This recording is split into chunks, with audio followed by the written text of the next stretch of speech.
Wednesday, July 3, ayan, pagkatapos namin mag-asikaso ng dapat asikasuhin, iikot muna kami dito sa Circuit Makati. So ayan, gusto niyo na magpa-picture sa inside out.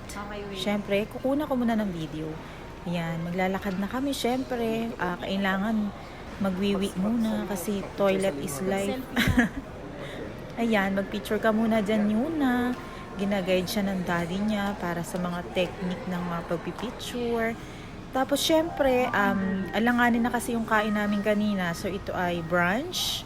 Dito kami sa Old Town. So yung mga pagkain dito is Malaysian, Singaporean food.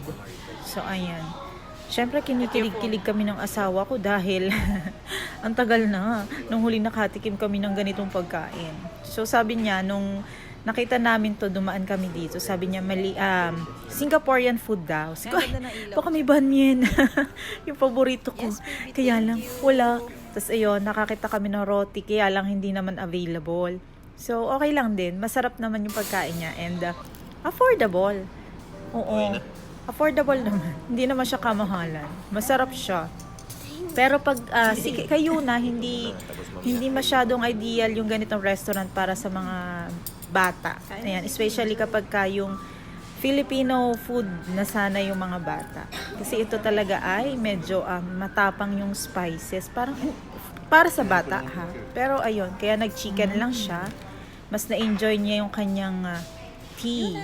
Ayun, yung milk tea. Ay, hindi pala. Thai tea pala. Ano ba yun? Tetarik. Ayan, mali-mali ako. So, ayan. Isang bilao yung pagkain ko. Isang bilao. May kasama pang soup. Yung sa asawa ko din, syempre, hindi yan magpapahuli. So, ayan, battle of kami, lafang. Ayan. So, dito na nagtatapos sa pagkain namin. Time zone naman kami.